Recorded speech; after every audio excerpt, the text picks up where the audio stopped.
2414 is a podcast about finding hope and common ground through casual conversation. Like the friends on the road in the New Testament, in Luke chapter 24, verse 14, we want to walk away with more understanding that leads to more conversation as the journey continues. Thanks for walking with us.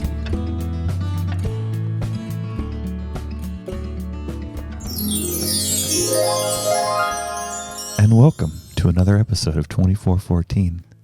Along with my friend Shane, I'm Dan. We're glad you're here. Yay. Hey, Shane. Beautiful.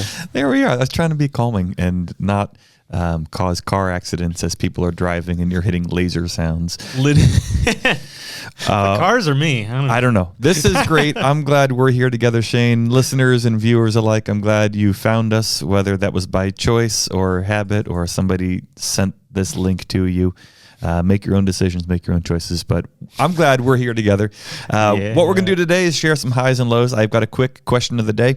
We're going to play some Outburst, backed by popular demand, and then we're going to continue our attempt at vibrant conversations.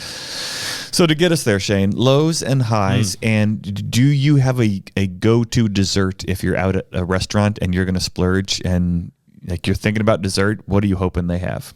So right. A low and a high, and what's your go-to dessert? All right. Low and a high. I could have come more prepared. That's okay. Ooh. Yeah, I'd say low is even though we're on the upswing of the sun coming up at the time, this is late January. We're past the winter solstice. We live in the larger Seattle, Washington area, and as of the end of January, the sun now stays up officially until at least 5 o'clock. Yeah, so it's a big deal. It's a big deal. It's uplifting. But I will say, and it's been clear the past week too. So technically, the sun it's been brighter than it normally would be at this time. But just feeling that just the lack of motivation to do more just because it's cold and dark outside. Yeah. And I guess we got to stay inside. And then when you're inside, you've got your normal habits and routines. You're like, all right, well, I'm here now. I guess I can't do anything. May as well just put the TV on. Yeah. Yep. So I feel that. There's stuff I could be doing, but I just don't want to because it's dark. So I feel that. All to say, I still feel generally uplifted, in this new year. So with that, high, and I'll say it in this episode because it'll be official by the end of this day. Oh boy. Past 5 o'clock, whatever. By the time this is recorded, when it's out there, it's official. But it's not news to you, but Lauren and I are pregnant. What? Dude, it's podcast official. It is podcast official. People used to say Facebook official. I think, Shane, you should not tell anybody besides the podcast, and we'll see who our true listeners are. Is it too late for that? Yeah, I don't think Lauren would love if we canceled the scheduled post today. All right. So, Lauren, dude, congratulations. Thank you. That's really exciting. It is really exciting. So we found out.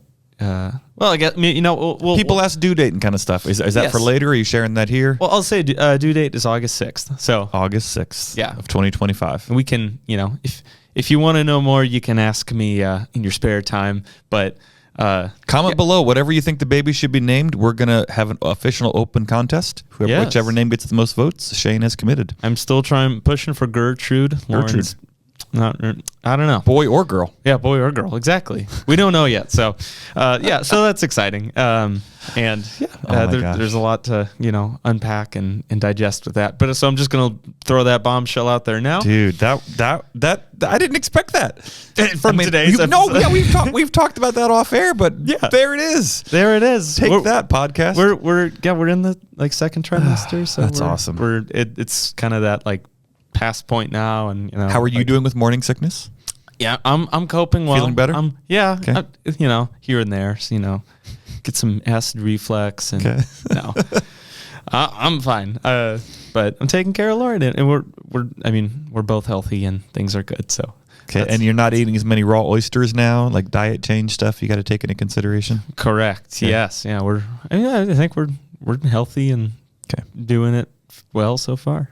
Dude, I say we, yeah, like Lauren is. That's really exciting. It is. It is really exciting. So maybe we'll have an episode just talking about children again sometime. I think that there's a lot of learnings there. Plenty of learnings. So and then that's a big high. Oh, yeah, another high I'll say. That's the main one. This Friday, when by the time this episode is already released, I will have released a new song under Shane Welter.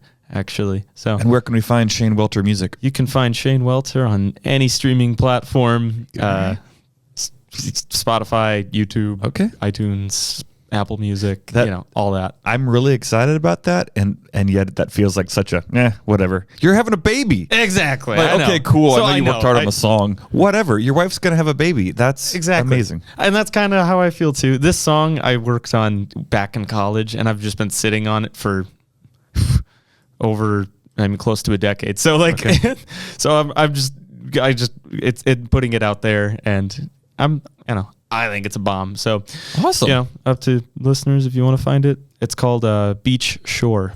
Okay, Beach Shore by Shane Welter, wherever you get your music. Exactly. So dessert question. Yeah, you're out at a restaurant and you've got a gift card, so you're gonna splurge, and you know what? The dinner was good, but it left me a little hungry. We're going to get dessert. I hope they have.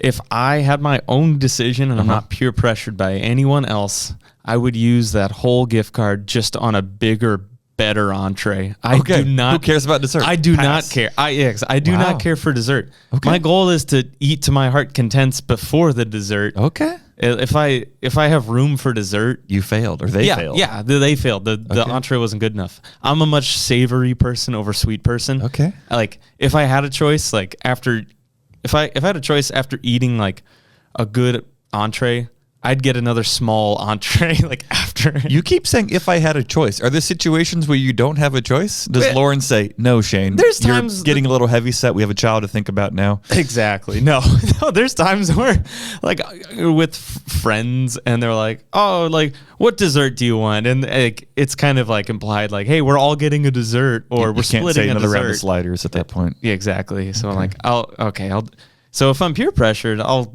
try to lean towards ice cream kind of stuff. Okay. That's just always good on the palate after like a warm meal. Okay. So, yeah, I'm not a big dessert guy. I don't think I knew that about you, Shane. Yeah. I'll eat a steak a second time. Steak. That's my cheesecake. Can I interest you in the dessert menu? Yeah, how about a T-bone? Extra taters? Sir, you already had the all-you-can-eat shrimp. I don't care. I'm having more. All right. It's a good learning, Shane. Thanks. Yeah. So, yeah, that's me. So I'll punt it over to you. Top that. Yeah. Well, I don't know. So a lot of my lows get repeated. Probably a lot of my highs do too. Mm-hmm. And I think that's okay. I think that's even just to model this on the podcast or to explore it together and make it normal of, my highs and lows are often the same because that's how life works, because so much of life is often the same, and that's okay. Mm-hmm. So my low is there are 5 of us in my immediate family. That's good. That's a high. But the low is how do I say this? The odds of all 5 of us being in a good mood and a good spot at the same time, those are not great odds all the time. Mm-hmm. We're real people, so we all have, somebody didn't sleep well, or somebody had a rough thing at school or work, or a friend thing. There's stressors. Yeah. And maybe it's just sinfulness or brokenness, but it seems like it's easier for one person's bad day to sort of bring the house down than for the other 4 people to lift that person up. Mm-hmm. So if I'm grumpy, then I'm impatient with a kid, and then they're less kind to their sibling, and then my wife has frustrated me that the kids are grumpy when I got home. Mm-hmm. Or, one kid had a really hard day because it's really hard to be a middle schooler, and they take it out on their sibling, and then that spills over, then I raise my voice at them.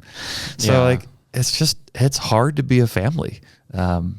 We love each other and we're for each other, but it's almost like the whole, you need like 7 compliments to overcome 1 criticism, or whatever the number is, that people can say they liked the song you did, but the one person who said they didn't like it is going to stand out more. And so you really have to overcompensate the positive to outweigh the negative. Yeah. I think in a similar way in our family dynamics, if one or two people is having a rough day, the other 3 or 4 isn't enough to always tip it back. It's bringing the whole morale down. So rather than the 4 raising up the 1 often brings down the 4. And that's dumb, and it's real, and it's not anybody's fault. It's just we're all stressed and tired, and the combination can be volatile and not always helpful. And I see that in myself. It's not like one person brings the family down. If anything, I'm the one person who brings the family down. So that's a low. A high is we've had some good family conversation, good time. We've played some board games this week that are a lot of fun. And then the food high is we had pasta bar for dinner last night, which is always great. And it's so... Like build your own pasta bar. Yeah, and it's nothing... I mean, it was noodles... a white sauce and a red sauce, and we had a salad and garlic bread. So it wasn't like there were 1,000 options and which of these dozen cheeses do you want to put on it? Like, but the Alfredo sauce was homemade. Ooh, nice. With like heavy cream. Yeah, with heavy cream and sour cream and garlic and all kinds of stuff. And it was so good. Convinced you guys just put a bowl of sour cream out there and called it Alfredo. No, it was amazing. Cream cheese. Did I say sour cream? Cream cheese. Oh, you said sour cream. Oh, I meant cream cheese. Oh, okay. Cream cheese, heavy whipped cream. Rewind the tape. No. Rewind. So yeah, a feast of food. That was last night's dinner. So okay. So family life. It was the best of times. It was the worst of times. Because that's real life. Because that's real. Your child will be different, and it'll always be rainbows and sunshine and swinging, singing, and playing music and making melodies. Oh, our child will always laugh. They don't know how to cry. Full of laughter and joy. And Mommy, I wrote you another original song on my violin. Exactly. Whatever.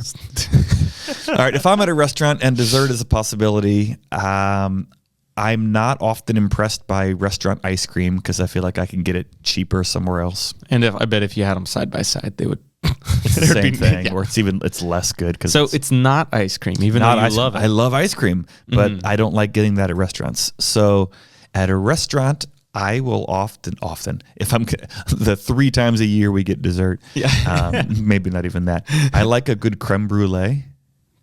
It's like a custardy thing with hard on top. The burnt sugar on top. So kind of, I think partly because I don't make that. Maybe I could. I've never made that. So that feels like a treat that I couldn't make at home. It seems fancy, and it's fancy. Yeah, you have to. It's got accents on like creme brulee. Yeah, I was gonna say, do you love it just because it's French? That probably gave me an initial disposition towards it. Okay. But I don't make it at home. I don't like things I can make at home. So I love making breakfast. So it's really hard for me to buy breakfast at a restaurant. Like I could have made that cheaper and better. Yeah, that's true. A lot of like restaurant breakfasts are like, here's toast and scrambled eggs. Yeah. Like, okay. But my wife loves breakfast out. So we compromise. So a creme brulee or a cheesecake. I like a cheesecake too. Partly because again, I don't make cheesecake. And the frozen ones are often good, but I'm not patient enough to enjoy them. You ever get a frozen cheesecake at Costco or Sam's, and it's like thaw for 45 minutes. Well, I thought of it 5 minutes ago. I'm not going to wait an hour to have my cheesecake. It's fine now. But then it's all like just hard, and it's like you're breaking it off, and it's shrapnel shooting around the room. Cheesecake bits. In the microwave, yeah. So even though I could buy frozen cheesecake, I don't make it. My dad makes a really good cheesecake. Wow. So cheesecake and creme brulee, those would be a couple of my go-tos. Nice. So there you go. Cheesecake, creme brulee. Yeah. Brownie, I'm not a big fan. It's got to be unique, like to make it worth it. I'll get a ridiculous ice cream over at Dockside in Coeur d'Alene at the Coeur d'Alene Resort. Yes, they have ice creams that come like in a giant fish bowl, basically, just like a large chalice full of ice cream. What's the name of their like? It's called Gooey's. Gooey's. Yeah. So I'll get one of those. When I was there, you recommended it, but we got a free dessert because it was Lauren's birthday, so we didn't end up getting them because it would have been too much dessert. Shane, why don't you tell us how Outburst is going to work today?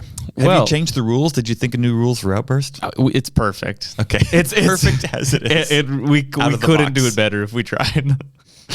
Outburst. Yeah, no, it's like Family Feud, basically. There's a prompt, and we're supposed to guess the 10 survey answers based on the prompt. But instead of 3 strikes, we just guess as many as we can. as many words as we can say in a minute. In a minute. 58 seconds. Yeah, and then from there, we'll see how many we got. That's listed on the card. And the fun asterisk to this game is that it's I can't say that word, by the way. It's hard. I had to think really hard just to say it now. But like, I'm not sure if you said it right. Do you think you said it right? I'm not going to try again. But the quirk of this game is that it's from the 80s. Copyright published 80s. So we have to think like a 80s mindset, or 70s, because that's what they were also thinking then. Yeah, they had different social filters back in the 70s and 80s of what was appropriate to say for a family board game. So yeah, we also get the objective rules to just veto a card on the spot without you guys knowing what the prompt is. Yeah, if there's anything racial or ethnic as the category, we don't do or those. Just or sexual or anything. There's a that's lot of suggestive. inappropriateness. Yeah, so if you think it's bad what we say on the air, you should see what gets filtered. These cards. Some of them are very inappropriate, and that's okay. And all that's right, all right. Shane, what is our... Oh, let me get the timer. You got the timer. We You got gonna our, read it? our pens Play ready. along at home if you're driving. Now's a good time to pull over. So if you're listening, please play along. You can pause it if you want. You can play with the timer if you want. You can call us, dumb, stupid if we don't know anything, because it's so obvious who the characters on Dallas are. Yep. If you're listening right now, maybe at a public coffee shop, I suggest you in just a second, pause it, take out your earbuds, put it on speakerphone, meet a new friend. This might be your origin story. Tap the person next to you and say, hey, do you have a minute? I need you to help me think of the 10 most popular things from the 80s under this category. You might meet your spouse. This is life-changing stuff. Shane, what's our category today? Say, if anyone does that, the bravest human being in the world. All right, I've got a story about that later, but let's get our category. All right. Our category today, Our first category. I haven't looked at it, Okay. is Italian foods. Italian foods. And Italian foods, go. Olive Garden. Olive Garden. Yeah, sure. Lasagna. No, spaghetti. Bolognese. Is that something? Fettuccine. Okay, manicotti. Oh, Garlic bread. Why not? okay. What's the spumoni? Is that the ice cream? Yeah. Wine. Oh, no. Foods. Sure. I don't know, Shane. Pizza. Oh, nice. I'm choking. Oh boy. Spicy sausage. Salami. There you go. Bologna. Pastrami. Italian. Ziti. The Parmesan. Okay. Mozzarella. Oh, what's the soup they have at Olive Garden? Oh, I don't know. Oh, Shane. Mediterranean. No. Italian food. I'm struggling hard. Time. Oh, that wasn't good. I'm embarrassed. That was everyone at home. Lauren, I'm sorry. I'm sorry. I'm sorry, Lauren. I've let our family down. Gnocchi. That's the one I was trying to think of. Too late now. I was just trying to think of all the different pasta shapes, and my brain just was like fagioli, like angel hair and all. It's too late now. It's too late. Okay, Shane. Of the 10, 2. We no, bombed. We got 5. We bombed. I'm saying 5. We bombed. We said wine. we really scraped the bottom there. I'm right. embarrassed. You said 2. I say 5. Let's do this. Oh gosh. Listeners at home, how many did we miss that you got? Comment below. I'm all right. Here we go. Number 1. I feel good, Shane. Spaghetti. We got that. That's 1. Number 2. Pizza. Yeah, we got that. That's not helpful. All right. Okay. All right. We're 2 for 2. Number 3. Cannelloni. I didn't say that. I didn't either. Okay. Number 4. Well, is cannelloni the dessert? Is that like the cream cheese in a roll? Like no idea. No, that's Isn't that might be cannelloni? No, It's not like a.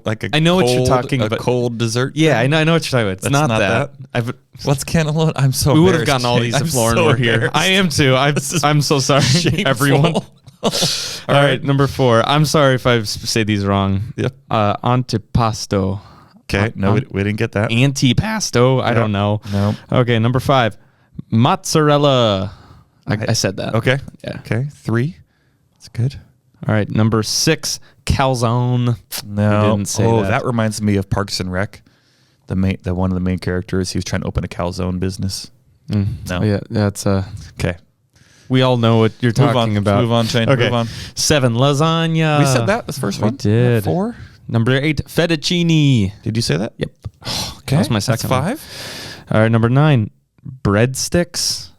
I said garlic bread. That's at least half it. I'd give it a half. Yeah. I was implied for me. Yeah, like Olive Garden breadsticks are, I don't know, pretty much that. Okay. 5.5. All right, 10. Pesto. We did not say We did not say pesto. That's kind of a wide range of foods, from like cheeses to garnishes to like seasonings. They didn't even have wine on the list, huh? Oh, yeah, chewable wine. Or ziti. So We got 5.5. spaghetti, pizza, mozzarella, lasagna, fettuccine. Yeah, we got 5.5. That's strong. That's just Maybe breadsticks. okay. When you said the category, my eyes lit up. I thought this is it. I had many doubts because I was like, there's got to be things I don't know. What's the highest you think we've ever gotten on this? I thought we've gotten like a 9 before. Really? Maybe. I don't know. That's Either way, that warrants a second one. Yeah, for let's at least try it again. How many did to you get? boost Let us morale. know. If you certainly more than ours. if you got spumoni, no, what was the cannelloni? Cannelloni. I want to look that up later. Cannelloni I and th- antipasto. I think cannelloni's a dessert. I'm sure there are people right now just shaking their heads of, oh, you guys are so ignorant. And you're right. We're so ignorant. I'm not Italian. Lauren is, so works for Would you do better on German food? No. Probably be worse. American fast food chains is the only one I might feel confident in to get 10. Contemporary American fast food chains. All right. You ready for round 2? Because we gotta. Yes. It's required. Okay. So I guess. now you know how it's played. Now we're playing for real. That was our warm-up Training game. wheels off. This is it. Model train manufacturers. No. What? I wouldn't be surprised. It's up there with vacuums. Vacuums. I remember vacuums. What is that? That Okay. was not a good one. Here we go. Okay. Varieties of flowers? Flowers. Okay. Annual. Tulip? Perennial. I don't know what this is. Biannual. Sunflower? Bulbs. A lily? Weeds. Garden flowers. Dandelion? Why not? Scented flowers. Roses. I like that. Boy.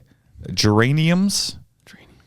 Hydrangeas. Hydrangeas. Sure. Dandelions. Pansies. Peonies? There you go. You said tulips. Crocus. Yeah, we'll go with crocus. Snapdragon. Oh, I like snapdragons. Bleeding hearts. Oh, nice. Varieties of flowers. Edible. Water lilies? Water lilies. And how about just lilies? I said Calla lilies time. Wow. I still don't know if we got the category. We could get 1. We could get 9. What do you think, Shane? How did we do? 3. 3. Oh, Shane. All right. I'm always just 7. I'm convinced we did got 7. nothing. 7. You said 3. It's gonna be like stem, I said- root. Okay. Okay. Here we go. Here we what go. was the category again? Could you read- Varieties of flowers. Varieties of flowers. All right. Number Number one. 1. Rose. You said roses. Okay. 1. You did. Okay. You were unsure. You did. I didn't write it down, but I caught Okay. up eventually. All right. 2. Petunia. I did not say petunia. Nor did I. Okay. Number 3. Daffodil. I did not we say said daisy, daffodil. I think. Mm. No. Or dandelion. I think we said dandelion and not daisy. Yeah, I said dandelion. This hurts. Okay. 4. Geranium. We said geranium. I think you did. Yeah, we got geranium. 2. All right. 5. Carnation. No. No. That's what you go like to a dance with, right? Your corsage. That's what I was thinking when I said peonies. Okay. But either way. All right. 6. Lily. We said Lily, we yeah. did. 3? 7, Daisy. We didn't say I don't Daisy think- because we I said don't- dandelion said before we dandelion, said which is just Daisy. a weed. 8, bird of paradise. Oh, I said snapdragon. 9, snapdragon. Yeah. 10, pansy. I said pansy. You said that? Yes, I wrote it there. We can. It was right after dandelion. If you want to record it, go back to it. Because Okay. I remember I always believe just laughing that was the name of a flower, because that seems like an insult, like you're a pansy, Yeah, that's kind of funny. which maybe is something inappropriate. So I take it back if I shouldn't be saying that. Oh, no. I don't know. No, you're talking about flowers, I guess. That's true. So 5. 5. That's solid. You said 3. I said 7. Split the difference right in the middle. Yeah, okay. Guess that's the average of today. All right. I think that's We respectable. got 5 2 times, which I think beats our running average, which is worse. And I'll tell you, I'm more proud of our flowers 5 than our Italian food 5. I feel like we should have beaten 5 for Italian food, and 5 for flowers, it exceeds my expectation. I feel like those were 2, dare I say, normal categories of this game that we did fine with.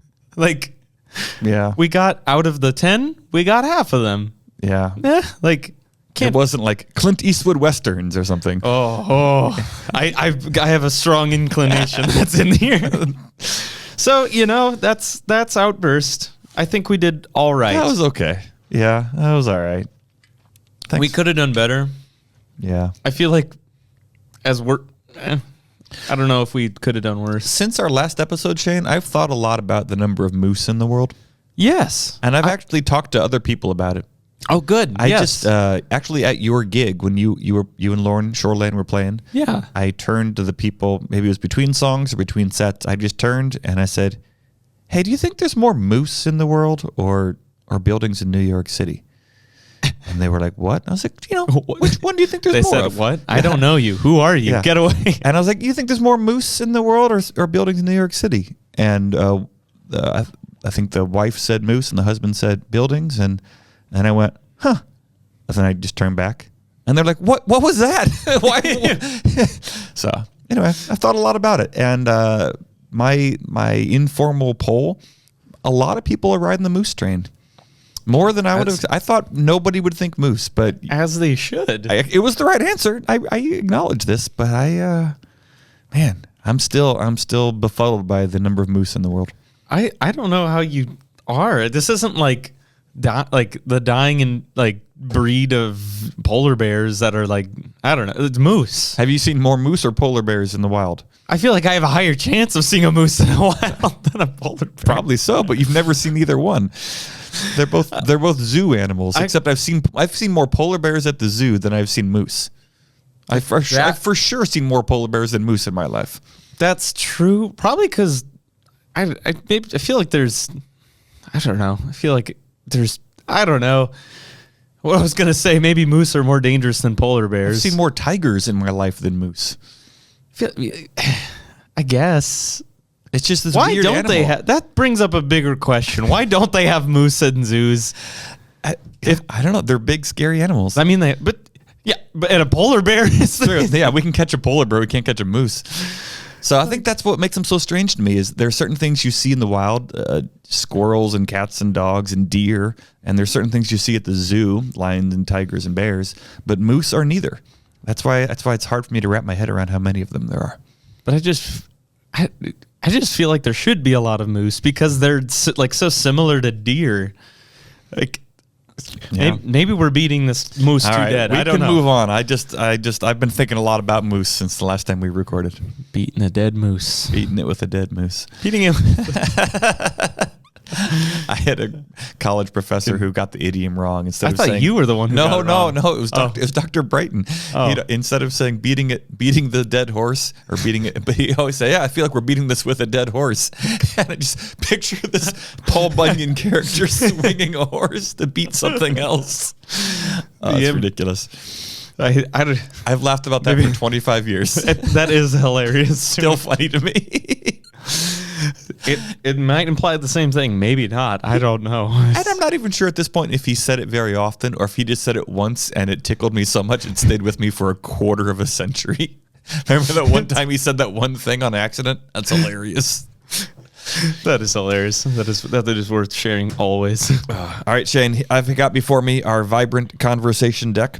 We've looked at 4 questions. I don't remember what they are now because they're scattered throughout this room out of my reach. Mm-hmm. It is a normal deck of cards in that it has 2 through ace of the 4 suits. I don't know if there's jokers in here or not.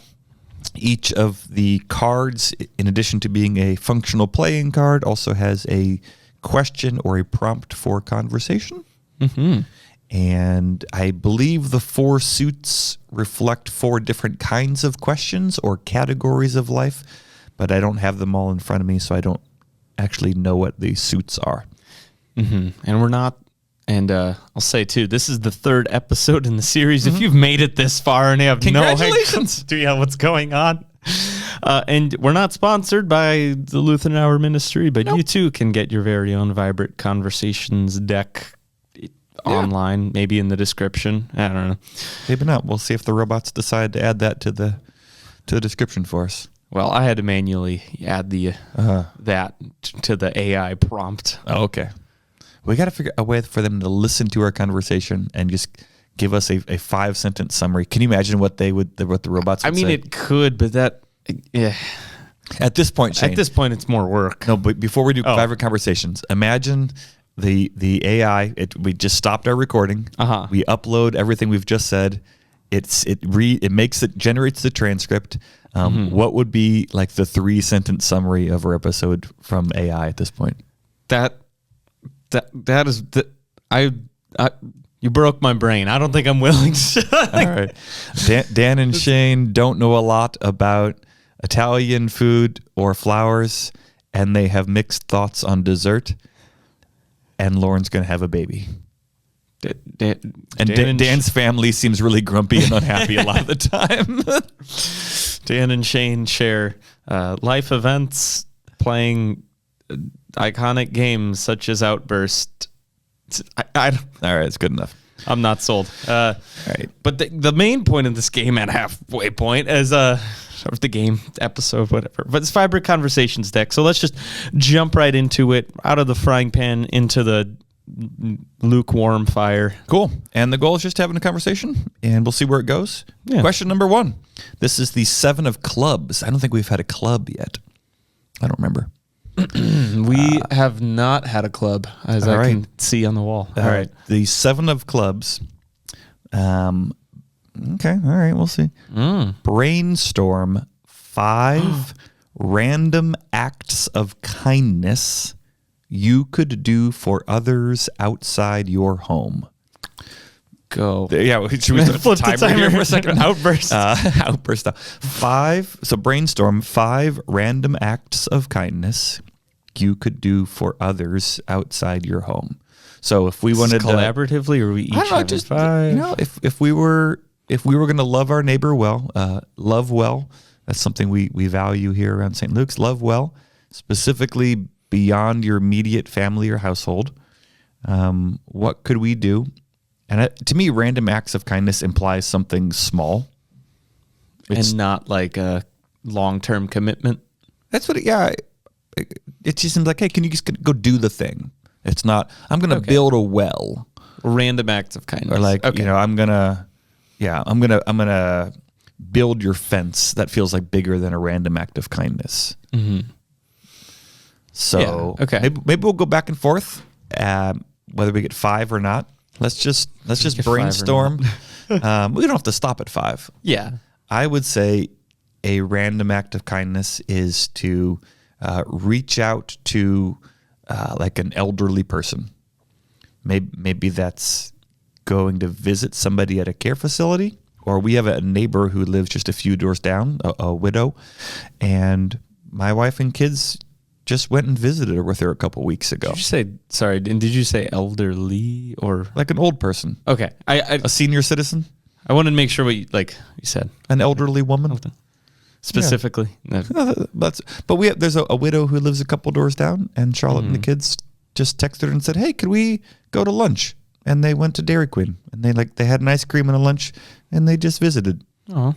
And it wasn't, we should do this every week, or we're going to adopt you. It's just, I'm sure hey, can we go get ice cream and lunch? sure you made that person's day, potentially week too. So that was I wasn't there, so but something you could do. That's a random act of kindness. All right, Shane, what's another random act of kindness you could do for others outside your home? I'd say just be very thankful and appreciative towards a grocery store worker or Starbucks fast food, restaurant like employee. A service industry person. Yeah, a service industry person, because I feel like they more often than not get the brunt of people who are annoyed with them. That is something that's not their fault. That so they have to take the brunt of it. Yeah, and I think workers to any degree are just always uplifted when people are appreciative of what they're doing. Yeah. Regardless if it's paid or not, you can be thankful for them doing that job and you're not. And not just be thankful, but express your gratitude. Yes. I think a lot of people are thankful, but they don't necessarily say it. So that's what I mean. Show your appreciation, to a service worker. Cool. Your run-of-the-mill employee. All right. Here's another random act of kindness. This is maybe pertaining to neighborhood life. Mm-hmm. So in our neighborhood, a lot of people along the sidewalk, they might have rocks or gravel as landscaping decorations. And sometimes it's my kids. Sometimes it's wild animals or other people's kids. But sometimes people run through those and it kind of disperses the rocks. Mm-hmm. So we'll walk by on the sidewalk and just sort of kick them back into the landscaping area where they go. Taking care of nature and just tidying our neighbor. Maybe it was their mess, maybe it was my mess, maybe who knows whose mess it was. But if those rocks or whatever decorative things have spilled out onto the sidewalk, it takes 2 seconds to walk by and just sort of tidy them back up. Mm-hmm. Kicking rocks, kicking your neighbor's rocks. I'm setting the bar real low, Shane. Okay. I try to outsmall each other when it comes to showing love. It's often really tempting to. It is always a competition. Well, most people compete to do we could do this great thing, and then you don't do anything. You plan this enormous, elaborate, and then it life-changing thing, and nothing happens. Way too much work. So I want to lower the bar and let's do something. All right, random act of kindness, Shane. Mm-hmm. Yeah, I was juggling a few in my brain, but I guess I'll mooch off. This is random. I don't even know if that's in the name. Brainstorm 5 random. I get it, and I don't know if I would do this because I don't know if I'd look like a crook. But maybe it goes to show how well I know my neighbors or don't. I was the past few mornings have been very cold. It'd be a very nice random act of kindness to scrape your neighbors the ice off their windshields. Okay, yeah. But if I don't know my neighbors well enough to be who's this guy? Yeah, that's kind of personal. Yeah, but if things were more personal, maybe my landlord, but everyone else in my neighborhood's got garages, so I don't know. You want somebody to come scrape your windshield? No, well, I'll say this: the past few mornings or on Sunday mornings, when Lauren and I leave at different times for either church or other things, I've scraped her windshield for her car. Aww. So. Well, she is expecting a child at this point. So. Exactly. I don't want her to be out in the cold longer than she needs to. So I can't believe I'm overthinking the randomness. That's too random. Scrape your family members or friends or neighbors' windshield. I like in this cold season. I like it. All right, here's another relatively small one, but it's challenging for me. Is to intentionally listen. I'm sorry, what was that one? Yeah. Okay. So go get it. It's kind of related to my, go visit an old person, but I bet you have a friend or a family member who could be heard more. Mm-hmm. So, hey, can we get a coffee? Can we get a beer? I just how are you? And then you don't need to fix them. You don't need to convince them of your politics. You don't need to solve their problems, but just go with an intention of them feeling and being heard. So go listen to somebody. Mm-hmm. And I think that's I think that's such a crux and also like a main point of the show we always try. So I feel like we're required by self-sponsorship to include that one in the random. It's hard though. There is a big difference between like checking in with somebody and intentionally listening. Like you could check in with somebody and it'll show you care, but it's a different level to intentionally listen to them after that, because we all want to be heard. Like we all like, I want people to know about my problems in life and things that are going well, and like me complaining about my boss to people. But it's a different kind of sacrifice to ask someone about their work and about things that are going well and to actually care about it and to bring it up a week later. like how'd that thing go? Yeah. Like it is a whole different kind of, skill, or I don't know. Yeah. Act of kindness in that regard. So, all right, you got another one for us? A random act of kindness for someone outside your home? Do I ever gather up all the volunteers and create a soup kitchen? Just kidding. I could never do something of that scale. But I think a random act of kindness I probably could and or should do when I see, like, we've got Bargain Mart close here, and often. What's Bargain Mart? Bargain Mart, the grocery outlet. Okay. It's it's a. Sorry, it's a small. No, I know. No, I'm just trying to think about it. Bargain Mart is kind of like a. I don't know if it's Aldi's? local.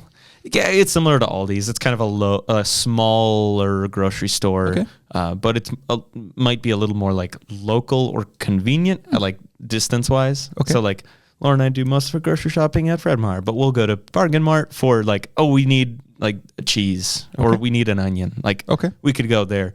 They might not have the same deals, but it's closer for it. So, I mean, we'll go there for small things, and often other people do too. It's like, I feel like we could pay like for someone just who's got a small order. Okay. Or like, I don't think I've ever hate done to that. commit. I mean either. Okay. But but other people have done it for me. Okay. Yo, nice. And I would love to pay that forward to other people. Like they're literally just getting a few produce items. Like I also have a screaming child with them. Like the least I could do is help them with that. So yeah, I've got a question about our card here for you. I have two questions. One, was this easy or challenging for you to come up with random acts of kindness? I'll be honest. It was hard. Yeah. Yeah. Like, honestly, like I'd hate to say it. Like it's hard to think of a random act of kindness to do. It makes me think, like, if I'm going to do it, I guess I have to like really plan to do it. Yeah. Or I'm just a savant of a good person that it's just always in me to do good things for other people. And that You're saying that's not your just default mode? I don't know. I don't think so. Right. Or at least like not for random people. Or Do you feel bad about that? Yeah. Okay. I do. I do. Like because I think honestly, I think of other people I know who are like that, and I'm like, I'm not like them. Like, So you're feeling bad is I'm comparing yourself. Yeah, I'm to comparing others. myself to others who I know are good at doing random acts of kindness. Because I know so many people in our church who are, and I'm like, I'm not like that. Like, at your gig, one of our mutual friends and members here, not a surprise to you or anybody who would know her, went and bought pizza next door and came back and was like, "Hey, I've got pizza. Come help yourself over here." like and that. Yes. Of course she did, because that's who she is. And I got to see that too from our gig this past weekend, when people showed their gratitude towards Lauren and I by like tipping and like showing that generosity and just also showing up. Like, man, like, show up for your friend's thing. That's a good act of generosity and kindness. Honestly, yeah, that just show up to your friend's thing with or without an invite. Yeah, like, but like that's the thing. Like I think of all the ways I didn't do that, and I think that's what gets me. Because like I could I don't know, sit in this chair and say like, well, this last week I did this for Lauren, I did this for this other person, like, but I think maybe it, like, I don't know, maybe I could like tally things I did or didn't do for other people, but that probably wouldn't be healthy. No, I don't think Charlotte and I joke we're always keeping score, which we're not, but we kind of are. You joke that. So it's like, I did 2 loads of laundry today. I emptied the dishwasher, or keep track. Just like, I noticed. So anyway, we're always, there's I don't know if it was Nate Bargatze, some comedian was talking about like in a marriage, keeping score, and he's like, if you don't think you're keeping score, you're losing for sure, because the other person definitely is keeping score. So if you're a spouse who's not keeping score, you're for sure losing. I think that's Nate Bargatze. Yeah. That is hilarious. So here's my other question with this. Do you think answering this question or doing this little exercise is going to make any difference? Like just by thinking about acts of kindness, do you think you're more likely to do something, or that was interesting, let's hit stop on the record, post it, and just go on with however we're going to live our day? Or would you have to do something? Like, would we need to take, like, I'm thinking of a family or a group of friends, maybe they have this deck, maybe they're listening to it, they're like, you know what? Acts of kindness. Does just the conversation lead to more? Or should we or our listeners say, you know what? Let's brainstorm a few and let's commit to one and let's hold each other accountable and let's check in next week of how it went. I think talking about it is helpful, but I think it has to be, I think part of your regular practices or regular lifestyles, like in your life, to make it something like regular in your life. Like I don't know. If it was your routine or your family's routine, that like maybe it is like a seasonal, or like, hey, like Chris, like as people do, like, hey, like we're getting our staff or my staff gifts, and that like that's part of a random act of kindness. You certainly don't have to do that, or like I feel like you can make it part of your lifestyle to be routine. But in talking about it is helpful, but I don't know if per se it will help. Mm-hmm. If that makes sense. Mm-hmm. Again, like we're always talking about like being intentional about things. Like if you want to make a change in your life, you have to be intentional about making it happen. I think this is the same thing for like, I can't imagine myself running to Bargain Mart and being like, nah, I guess I really should. But since we talked about it, an onion, and you get an onion, just throwing onions at people. But like maybe I don't know, maybe talking about it just. I think it would be really weird if you're just lurking in the produce section, like, hey, can I buy that cucumber for you? Just pretending to look at Coke and Sprite for 6 hours, and they're like, sir, are you going to buy something? Waiting for the right person to come so I can pay for their grocery. I've got a couple more thoughts in this card. Yeah, sure. What and I don't know, we'll see where it goes. Mm-hmm. The question or the prompt about random acts of kindness for others, I think there's goodness there. I think that's a good thing to do. But it seems like that could unintentionally like undermine our normal vocations and callings. Mm-hmm. So like love your wife, love your coworker, love your mom. And you don't have to go out of your way to love random people. You probably have enough to do with the people that God has like explicitly called you to love. And there's kind of a tension here. I'm not saying step over somebody in need or turn a blind eye or be cold, but we have people in our life that we sort of have a God-given calling to, and that's good. I want to celebrate. That counts. I don't need to somehow go above and beyond and love a stranger in order to pat myself on the back. Mm-hmm. So that's one aspect. And the related one is it seems like this question almost favors exceptional acts of kindness over and against normal acts of kindness. So making the coffee every day isn't random and it's not for a stranger, but that might be a really beautiful way I love my wife. I really think vocation speaks well into this. And listeners, if you don't know what the word vocation means, it basically is this I would call it Lutheran, but it's not. Like, it's a biblical word for calling. Yeah, it's your calling, relationships that God has placed us in. Your calling, your callings in life. Like whether you are a spouse, whether you are a literal worker, like in your job or field, a neighbor or a citizen, Yes, like the things you are put in your life, like the way that God uses you in that. But like, yeah, I think it's the greatness of it. Of like maybe I think it should be a given that like I should pray for my worship team on Sunday mornings, but I guess like certainly I don't have to, but that's me living my vocation, and that's my like good deeds are weird. I don't like because you're not measuring them, but like you can look at them and call them. I don't know.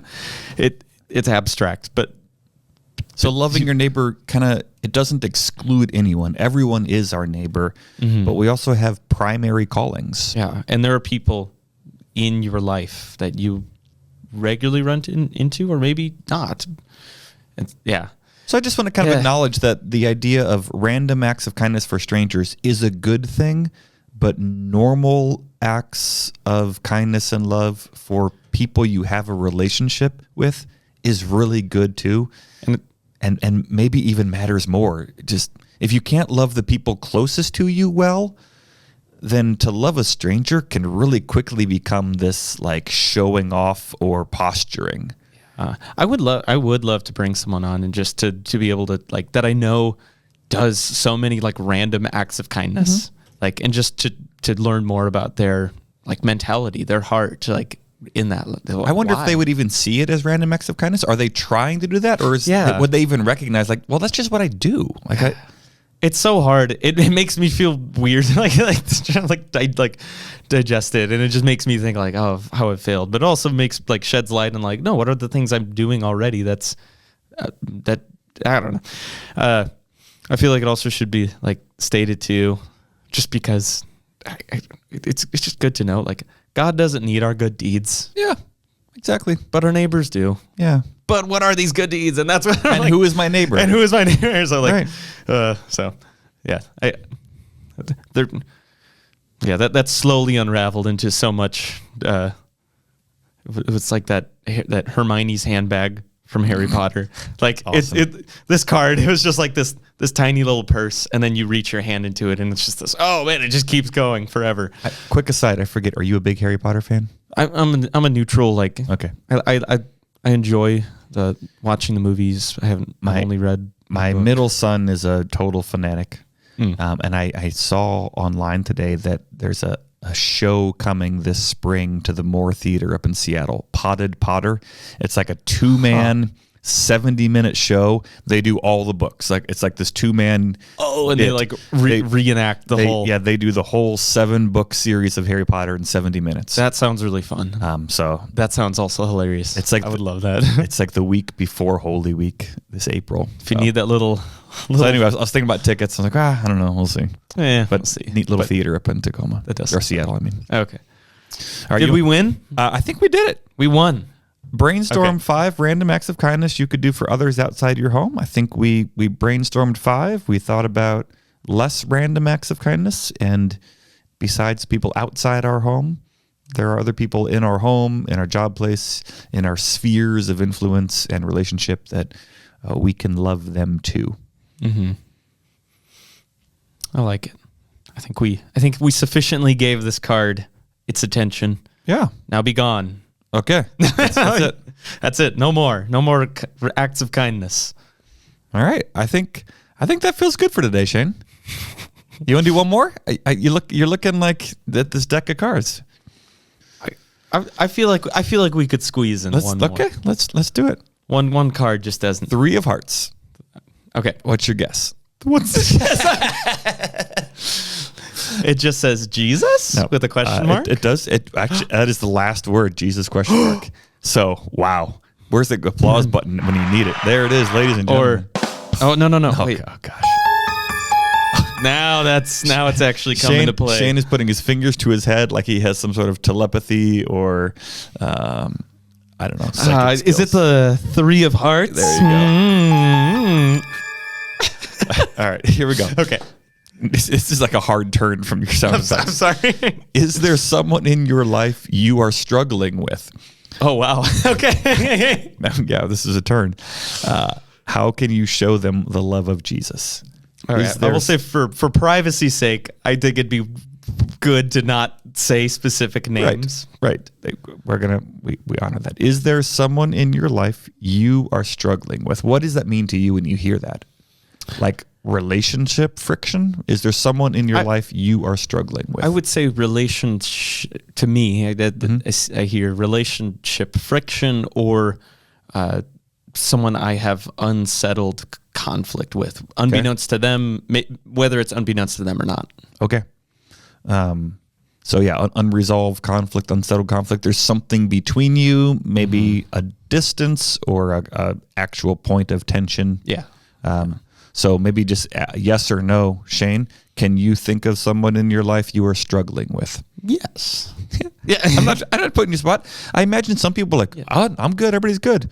But like, I could probably think of a few of varying degrees of friction. I'm a pessimist in that way of like, I feel like I could always... You got a list? Yeah, not a list, but like I could always find like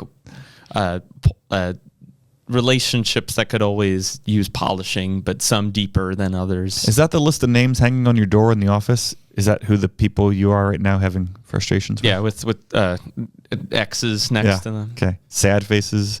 I'm just kidding. You don't I'm have kidding. A list. I don't have this anyone listeners. Just being silly. Yeah, thank you. Sorry. But yeah. So broadly speaking, whether it's about these specific people you're thinking of or abstractly, how can you show them the love of Jesus? Okay. Sorry, can you read the full card? In its entirety? There someone in your life you are struggling with? Which seems kind of a dumb question. Like, instead of saying, is there someone, say who? Who in your life are you struggling with?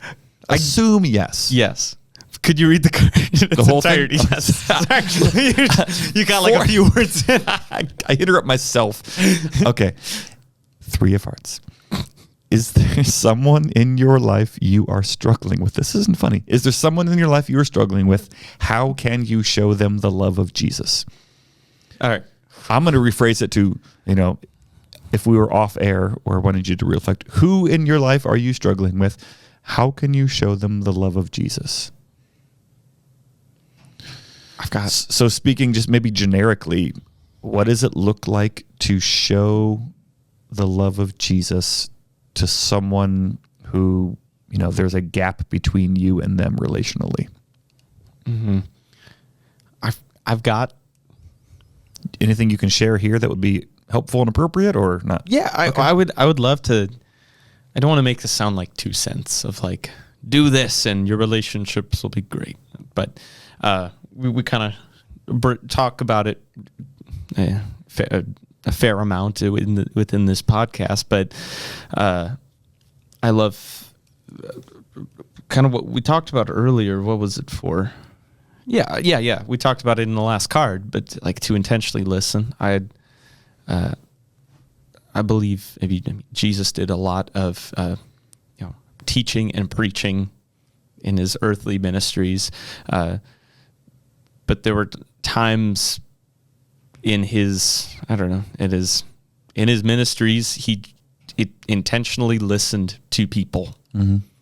I like to think of Martha and Mary, of like I don't know, that story of Martha trying to do the dishes or whatever it was, prepare things, and he just wanted Martha to be present, like with things, but to be present with people. I know that's something I get. Like, I want to do better with people. Can always do better, like giving time to people.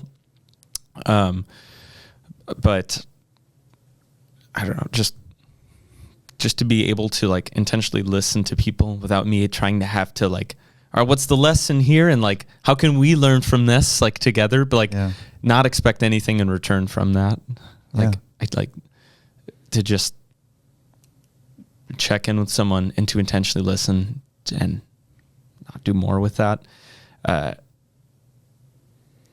really curious about just that simple phrase of the love of Jesus, that seems like it could mean different things. So I think it means different things to different people. So if I'm struggling with someone, if I'm going to show them the love of Jesus, does that mean I'm going to try to love them as Jesus loves or loved, like Jesus as example? Mm-hmm. Or is it I'm going to like love them with the love that I have received in Jesus, like his kind of power in me, which feels different than the way he loved? Yeah, I think it is different. I mean, I think how it's described is different. Yeah, because it's easier for me to think about the way he loved. Yeah, because it's easier. Yeah, it's a lot easier to say like, okay, these are the things he did in the Bible. Copy that. Yeah, and is, even the love of Jesus kind of like, yeah. So some of the things that first come to my mind, and I don't do these well. It's really easy when I'm in conflict or feeling friction to win the argument that I've played out in my head, or it's really easy to see all the ways the other person has contributed to the problem. So actually this morning wasn't a good parenting moment for me, which many of them aren't. But my kids were having a moment, and in my frustration, I said to one of them, like, I know you can see their part in the problem, but can you see yours? Which I think is actually appropriate to think on. But when I feel friction with someone else, it's so easy to see their part or to keep score. So when I'm trying to think of the love of Jesus, I just wrote down a few things of like Jesus was humble. Like he was humble towards other people. I can't even read my own writing from 2 minutes ago. Oh no. He set aside his rights. So it wasn't so you and I work together, there might be spots where we disagree on a thing, and maybe even in an organizational sense, I get the final word because that's my right in our org chart. But maybe I just need to like set aside my rights, and who cares? Like, and to let somebody else have their way, but in a non-pouty way, like genuinely, like, you know what? That's great. Let's do that. Another thing I thought was Jesus goes to them.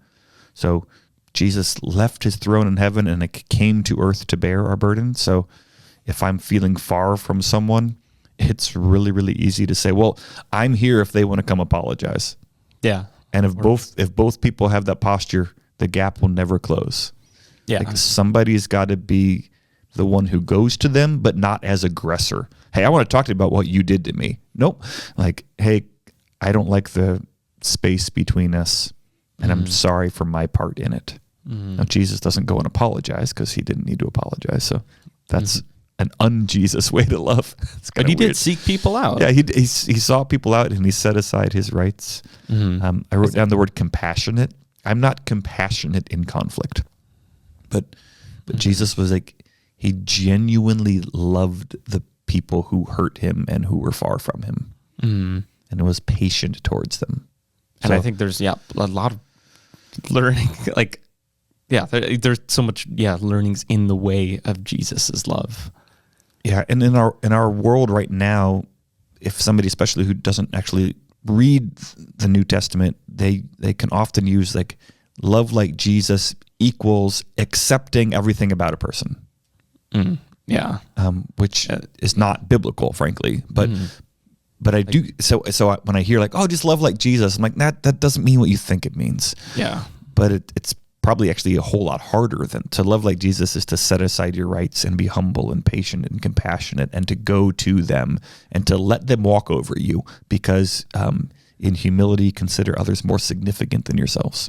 Where I struggle with that is where how do I love compassionately in the context of like the law or like in context of God's eyes of like someone's doing something not good. Yeah, and maybe it hurt you. And so to say or to experience what you did was wrong and it hurt and I love you and I don't like this gap between us. It's like, how do you bridge the gap beyond just retribution and vengeance? I think we can feel that way of the only way for us to get back together is for you to know how bad you were, which doesn't actually help anything. Like repentance helps and owning it, but it's not going to make you love them more just because they feel bad. But we think it does.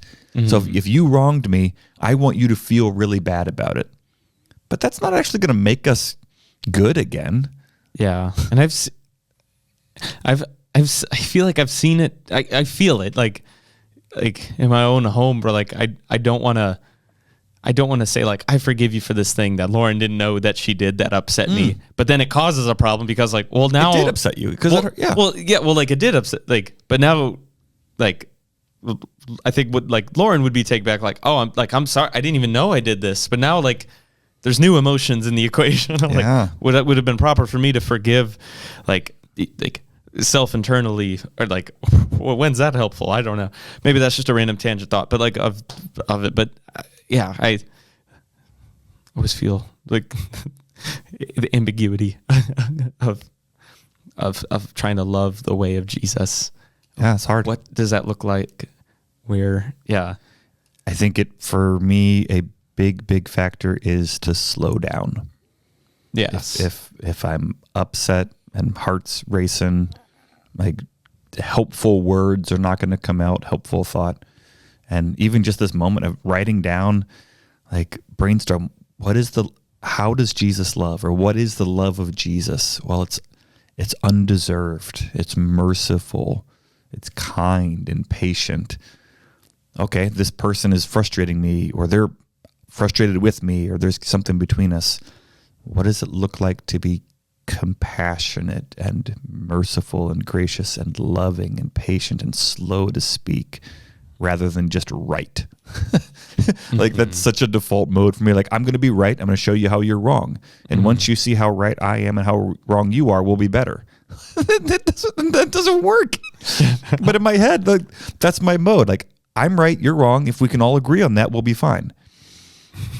And it's like, laughable how unhelpful that is. Yeah. To process. And I'm not saying there isn't right or wrong. I'm just saying you being right and them being wrong, that's only going to get you so far towards reconciliation and mutual love. Because if you clone yourself, like in the same logic of who's right, who's wrong, like, I don't know. Yeah, that same. This is a good question, Jane. The love of Jesus. Yeah. There's that is a weighty. It is a weighty. I like that question. Both of these cards today challenge and invite and call us to love others, which sounds like such a basic thing, and yet is really hard. It takes intentionality to love the people close to us and far from us. It takes perseverance to love in boring ways. It takes creativity to love in fresh ways. It takes humility to love people who are hard to love. There's a lot to this besides just being a decent person. So yeah, we'll strive to love well. Any takeaways for you from our conversation here? Be exactly like Jesus. Just be exactly. Perfect. Yeah. Okay. And then and only then. All right. No. Yeah. I obviously like. I feel like there's a lot of learnings. Jesus's earthly life, like, and he's a pretty good guy. He's a pretty good guy to model yourself after. But if you're striving to be exactly like him, you will always fail. So, and turns out you need his saving love, and you need it, and you need him more than anything else in this life. He's savior more than example. Yes, but like, just for like takeaways. I think maybe just there might be some contentness in your day-to-day striving. There's always more to do. You can always do more to love your neighbor. Yeah. But I think it's maybe healthy once in a while to see the ways in which, like, you've, unbeknownst to you, have helped and blessed others, and then also ways you could do more. I don't know. Man, I think I'm maybe honestly left struggling more with like, man, like what's the limit, or what point am I? Have you done enough? Yeah. And that's the gospel. Like, you're like, I don't know. Yeah, seeking a righteousness from the law will take you nowhere, Mm-hmm. but despair or pride. Mm-hmm. So to receive a righteousness given to you in Jesus, and then to share from that abundance, Mm-hmm. even in small, imperfect ways. Yeah. So I'll be honest. I'm left struggling at the end of this one. Okay. Like Yeah, that's fair. that is my takeaway is That's fair. I took more, I think, to chew on. I'm okay with that. Yeah. If you walking away going, huh, Yeah. as opposed to putting a bow on this right now. Mm-hmm. That's where I'm at. Okay. Is that what about you? That same I think my big takeaway is I need to slow down in order to love well. If I'm racing from appointment to appointment or event to event, I'm not aware of the people around me that I maybe could bless, or even just grateful towards the people who are a blessing to me.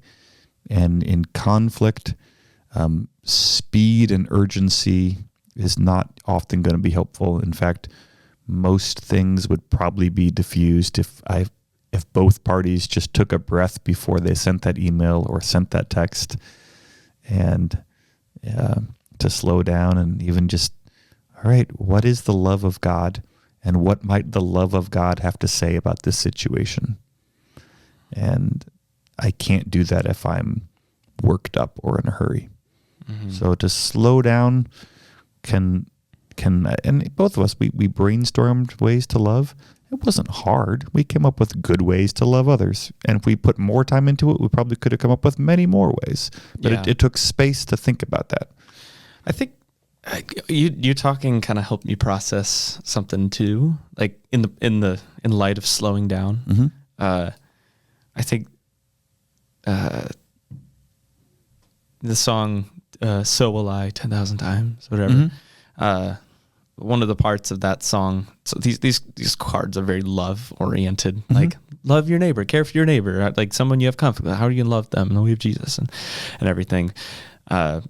Reflecting on like who does Jesus love? It's like, well, like I there's a lyric in that song of like every precious one, a child, like Christ came to save, like the world, like each person is a person. Like, no matter how crazy that sounds or simple that might sound, like each person is just like you, and they have so many joys, sorrows, burdens, and life experiences in their world, and they are a person who deserves that love, the love of Christ more, just as much as any other person.